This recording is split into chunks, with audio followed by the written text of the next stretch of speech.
Ketika semua mata tertuju pada Barcelona dan kemungkinan kedatangan Nico Williams, justru keputusan mengejutkan datang dari sang pemain muda. Nico Williams resmi memperpanjang kontraknya bersama Athletic Bilbao. Bukan hanya 1 atau 2 tahun, tetapi kesepakatan berdurasi 10 tahun. Sebuah ikatan panjang yang menutup pintu bagi klub-klub raksasa seperti Barcelona dan Arsenal, setidaknya untuk saat ini. Langkah ini tentu saja memaksa Barcelona untuk segera mencari alternatif lain, dan nama Luis Diaz pun langsung muncul ke permukaan. Pemain sayap lincah asal Kolombia ini disebut-sebut menjadi target utama pengganti Nico. Menurut laporan dari media Spanyol Mundo Deportivo, Direktur Olahraga Barcelona, Deco, bahkan telah menjadikan dia sebagai opsi prioritas untuk mengisi sektor kiri yang belum juga mereka temukan kepingan sempurnanya. Menariknya, kabarnya Luis Diaz sendiri tidak menutup kemungkinan untuk meninggalkan Liverpool. Bahkan ia bersedia memaksakan transfer demi bergabung dengan raksasa La Liga. Sebuah sinyal kuat dari pemain yang sepanjang musim lalu tampil luar biasa. Diaz yang kini mendekati usia 29 tahun, masih memiliki 2 musim tersisa dalam kontraknya di Anfield. Namun hingga kini, pembicaraan perpanjangan kontrak tak menunjukkan titik terang. Situasi di Liverpool pun perlahan menjadi tanda tanya. Padahal peran Diaz di musim lalu begitu vital. Ia mencetak 13 gol di Premier League dan total 17 gol di semua kompetisi. Fleksibilitasnya di lini depan jadi senjata penting dalam taktik Arne Slot yang sukses membawa Liverpool menjadi juara Premier League musim 24-25. Namun di balik kejayaan itu, ketertarikan dari klub-klub elit Eropa terhadap Diaz terus berdatangan. Bayern Munchen sempat mengajukan tawaran, tetapi Liverpool menolaknya mentah-mentah. Kini, giliran Barcelona yang bersiap membuka negosiasi, meski jalannya dipastikan tidak mudah. Liverpool diyakini akan memasang harga yang sangat tinggi. Apalagi Diaz bukan hanya pemain inti, tapi juga simbol perjuangan dalam musim transisi yang penuh tantangan. Di sisi lain, Barcelona kini mulai mempertimbangkan 2 nama besar, Luis Diaz dan Marcus Rashford. Rashford yang sempat dipinjamkan ke Aston Villa musim lalu tampil cukup baik dengan 4 gol dan 6 assist. Namun gagal membawa Villa lolos ke Liga Champions. Di Manchester United sendiri, masa depan Rashford juga suram. Ia tidak masuk dalam rencana manajer baru Ruben Amorim dan bahkan diberi waktu ekstra dalam libur musim panas ini untuk mencari klub baru. Situasinya bisa membuat Rashford lebih mudah didapat dibandingkan Diaz yang harganya kemungkinan melambung tinggi. Kini Barcelona dihadapkan pada pilihan krusial. Apakah akan mengandalkan pengalaman dan ledakan serangan Luis Diaz? Ataukah mengambil kesempatan dengan merekrut Rashford yang mungkin sedang haus pembuktian dan lebih terjangkau secara finansial? Yang pasti, jika Barcelona berhasil memboyong Diaz ke Camp Nou, maka ia akan menjadi pemain Kolombia pertama yang mengenakan seragam kebesaran Blaugrana. Sebuah catatan sejarah baru yang bisa membawa warna segar dalam pola permainan Hansi Flick. Satu keping puzzle telah tertutup rapat oleh keputusan Nico Williams. Tapi kepingan berikutnya bisa saja menjadi kejutan yang lebih besar. Akankah Luis Diaz benar-benar meninggalkan Anfield demi panggung Camp Nou? Kita tunggu babak selanjutnya dari saga panas bursa transfer musim panas ini.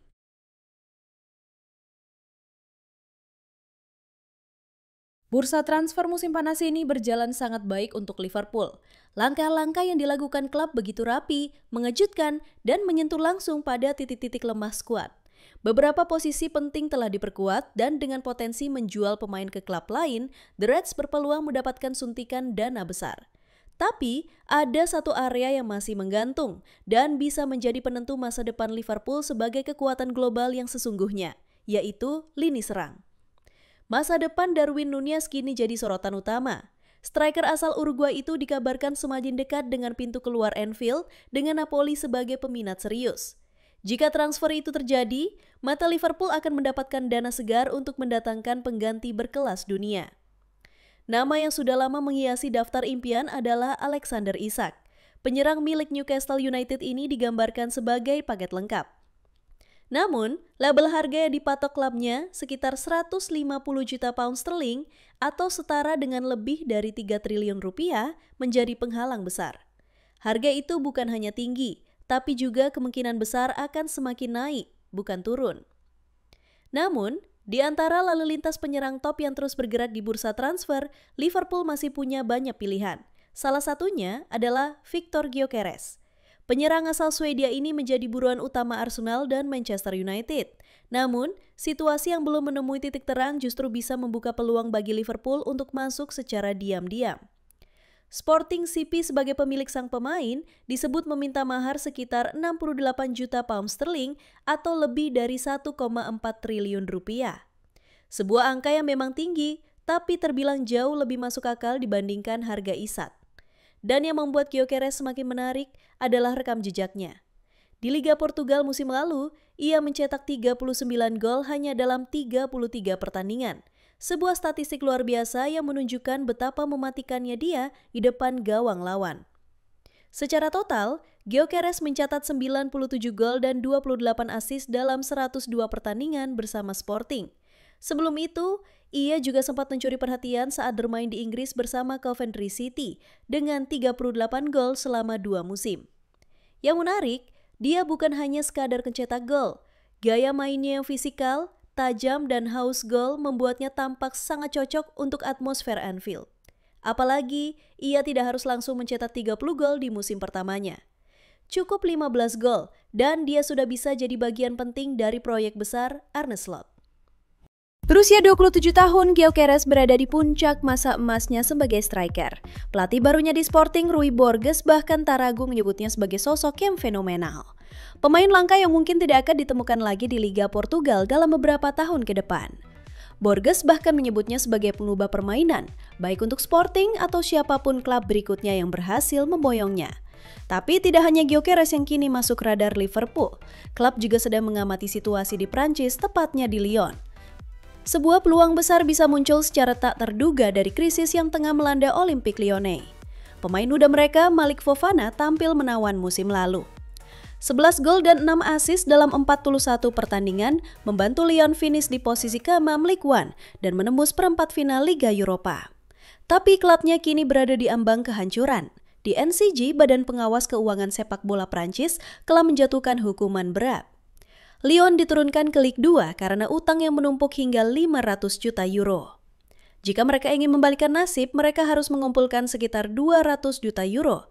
Dan setengah dari jumlah itu harus tersedia dalam waktu 7 hari sebelum sidang banding mereka pada 10 Juli mendatang.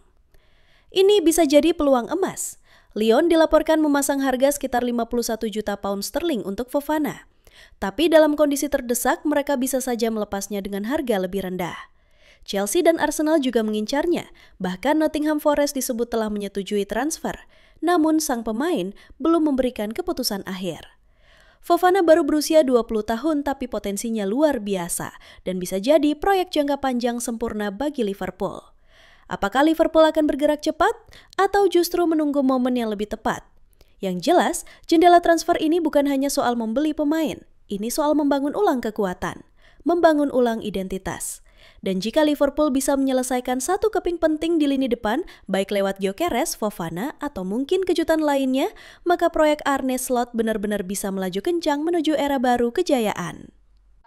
Liverpool incar gelandang muda Barcelona. Sejak ditunjuk sebagai pelatih kepala Liverpool musim panas lalu, Arne Slot langsung mengarahkan fokus ke lini tengah. Target utamanya saat itu, Martin Zubimendi dari Real Sociedad. Tapi, sang pemain menolak pindah ke Anfield. Meski gagal mendatangkan gelandang bertahan, Liverpool tetap berjaya. Duet Ryan Gravenberch dan Alexis Mac Allister tampil luar biasa, membawa The Reds menjuarai Premier League musim lalu. Tapi, Slot belum puas. 3 pemain baru sudah bergabung musim panas ini, namun tak satu pun berposisi sebagai gelandang bertahan murni. Maka, fokus Kun beralih ke Marc Casado, gelandang muda Barcelona berusia 21 tahun. Liverpool bahkan dilaporkan telah mengajukan tawaran resmi senilai 34 juta pound sterling.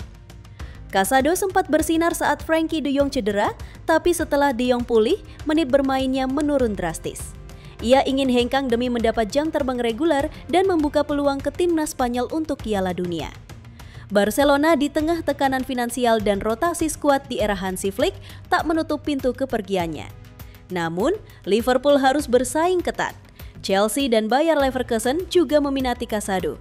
Persaingan akan berlangsung panas hingga akhir bursa transfer. Casado dinilai cocok dengan gaya bermain Arne Slot, terutama dalam formasi double pivot. Ia bisa menjadi pelapis ideal untuk Gravenberch sekaligus investasi masa depan yang menjanjikan. Kini tinggal satu pertanyaan, apakah The Reds bisa bergerak lebih cepat daripada para pesaingnya? Nomor 20 diabadikan untuk selamanya. Ketika musim panas membawa harapan baru bagi Liverpool, sebuah duka besar justru menyelimuti kota. Diogo Jota, penyerang penuh semangat yang selama 5 musim terakhir begitu dicintai publik Anfield, pergi untuk selamanya. Kecelakaan tragis di jalan tol A52 wilayah Sernadia Zamora, Spanyol, merenggut nyawanya bersama sang adik Andre Silva. Saat itu lewat tengah malam hari Kamis tanggal 3 Juli 2025. Kabar duka ini mengguncang hati seluruh pendukung Liverpool. Dalam hitungan jam, media sosial penuh dengan rasa kehilangan, tangisan virtual menggema, dan satu suara permintaan mulai terdengar. Istirahatkan nomor punggung 20. Sebuah angka yang tak lagi sekadar nomor di punggung, tapi simbol dari perjalanan, semangat, dan pengorbanan. Jota pertama kali mengenakan nomor itu pada tahun 2020 setelah direkrut dari Wolverhampton. Sejak hari pertama, nomor 20 melekat erat pada dirinya. Ia bukan hanya memakainya tapi menghidupkannya. Bersama nomor itu, ia meraih gelar Liga Inggris, Piala FA, dan Piala Liga. Ia mencetak 65 gol dari 182 pertandingan lintas kompetisi. Dan secara kebetulan yang hampir mistis, Jota memakai nomor 20 saat Liverpool meraih gelar Liga Inggris ke-20 musim lalu. Gelar yang menjadi mahkota atas warisan sejarah klub. Tak butuh waktu lama bagi klub untuk mendengar jeritan hati fans. Beberapa jam setelah permintaan itu bergema, Liverpool mengambil keputusan menyentuh. Nomor punggung 20 resmi dipensiunkan. Sebuah bentuk penghormatan tertinggi untuk pemain yang tak hanya memberi gol dan kemenangan, tapi juga hati dan jiwa. Di laman resminya, Liverpool menuliskan bahwa nomor 20 akan selalu dikenang sebagai bagian dari kisah keemasan musim 2024 hingga 2025. Sebuah musim yang ditutup dengan gelar juara dan satu momen yang takkan pernah terlupa. Tendangan Jota di depan The Kop dalam derby Merseyside pada bulan April. Sebuah gol penentu kemenangan yang ternyata menjadi persembahan terakhirnya bagi The Reds. Namanya Diogo, begitu nyanyian yang selalu menggema dari tribun. Kini lagu itu tak lagi hanya tentang seorang pemain, tapi tentang kenangan, perjuangan, dan cinta abadi dari sebuah kota kepada putranya. Liverpool tak sendiri, Manchester City lebih dulu memensiunkan nomor 23 untuk Mark Vivian Foe. West Ham mengabadikan nomor 6 dan 38 untuk Bobby Moore dan Dylan Tombides. Kini Liverpool menyusul. Nomor 20 tak akan pernah dikenakan lagi, karena bagi Liverpool angka itu telah menjadi milik Diogo Jota selamanya. Janji terakhir Liverpool untuk Diogo Jota. Kepergian Diogo Jota pada Kamis dini hari 3 Juli 2025 masih menyisakan duka mendalam di Anfield. Bersama sang adik Andre Silva, Jota meninggal dalam kecelakaan tragis di Spanyol. Ia baru saja menikahi kekasih lamanya Rutte 2 minggu sebelumnya. Mereka telah dikaruniai 3 anak dan hidup bersama di Liverpool sejak tahun 2020. Sebagai bentuk penghormatan, Liverpool mengambil langkah luar biasa. Klub memutuskan membayar penuh sisa 2 tahun kontrak Jota kepada keluarganya. Gaji Jota sebesar 140.000 pound sterling per pekan akan tetap diberikan dengan total nilai mendekati 14 juta pound atau lebih dari 320 miliar rupiah. Anfield berubah jadi lautan bunga dan syal. Klub pembuka buku bela sungkawa dan nomor 20 resmi dipensiunkan. Jota bukan hanya pemain, ia bagian dari keluarga Liverpool. Direktur olahraga Richard Hughes dan CEO Michael Edwards menyatakan bahwa dukungan penuh akan terus diberikan untuk Rutte dan anak-anak mereka. Klub juga tengah menyiapkan penghormatan khusus melibatkan seluruh supporter. Virgil van Dijk dan Ibrahima Konate menyatakan komitmen pribadi untuk mendampingi keluarga Jota melewati masa sulit ini. Pemakaman Jota dan Andre akan digelar Sabtu 5 Juli di Portugal dengan kehadiran rekan-rekan setim. Liverpool tak hanya kehilangan striker hebat, tapi juga jiwa yang menyatu dengan klub. Dan hingga akhir mereka memastikan satu hal, Diogo Jota akan selalu berjalan bersama mereka. You'll never walk alone. Ekitike menanti panggilan Anfield. Musim panas ini Liverpool bergerak cepat, bukan sekadar bereaksi tapi membangun. Di bawah komando Arne Slot, klub menunjukkan arah baru, sebuah proyek ambisius dengan wajah-wajah segar yang mulai berdatangan. Florian Wirtz, Milos Kerkez, Jeremy Frimpong, Armin Petsi hingga kiper Freddie Woodman telah tiba. Bahkan Georgi Mamardashvili dikabarkan tinggal selangkah lagi bergabung. Tapi di balik semua itu, satu sektor masih jadi perhatian besar, lini depan. Kepergian tragis Diogo Jota meninggalkan lubang yang tak hanya dalam secara emosional, tapi juga secara taktis. Liverpool sempat menghentikan semua proses transfer penyerang, memberi ruang bagi waktu berkabung. Namun kini, roda kembali berputar, dan satu nama mulai mencuat ke permukaan, Hugo Ekitike. Striker muda asal Prancis itu yang kini berusia 23 tahun dilaporkan sangat ingin bergabung ke Liverpool. Bahkan menurut laporan dari Cult Offside, ia rela menunggu. Menunggu sampai The Reds siap membuka jalan untuknya. Ia bukan hanya sekedar target, tapi juga seorang pemimpi yang ingin mengenakan jersey merah legendaris itu. Setelah sempat kesulitan menemukan ritme di Paris Saint-Germain, Ekitike menemukan kembali ketajamannya bersama Eintracht Frankfurt. Dalam 64 laga, ia mengemas 26 gol dan 14 assist, angka yang cukup membuktikan bahwa potensinya nyata. Ia bukan pemain jadi, tapi proyek yang menjanjikan, dan Liverpool melihat sesuatu di dalam dirinya. Sementara itu, masa depan Darwin Núñez mulai diselimuti tanda tanya. Penyerang asal Uruguay itu masih belum mampu menunjukkan konsistensi penuh. Isu pun berembus. Liverpool kabarnya mulai membuka opsi tukar tambah, bahkan mempertimbangkan skenario melibatkan nama besar lain seperti Federico Chiesa demi memuluskan langkah merekrut Victor Osimhen dari Napoli. Di tengah spekulasi dan tarik ulur itu, Direktur Frankfurt, Pirmin Schwegler, memilih diam. Ia hanya menyebut bahwa saat ini fokus mereka adalah mengembalikan kebugaran skuad setelah libur musim panas. Tapi satu hal tampaknya sudah jelas, Hugo Ekitike siap. Ia menanti, bukan ke kota manapun, tapi ke Anfield. Jika semuanya berjalan seperti yang direncanakan, Ekitike bisa menjadi bagian penting dalam wajah baru Liverpool. Mengisi ruang yang ditinggalkan Jota, menggantikan keraguan terhadap Núñez, dan memberi warna segar di lini serang The Reds. Karena terkadang dalam kesedihan yang mendalam lahirlah awal yang baru. Dan mungkin musim ini akan jadi kisah awal Hugo Ekitike di Merseyside.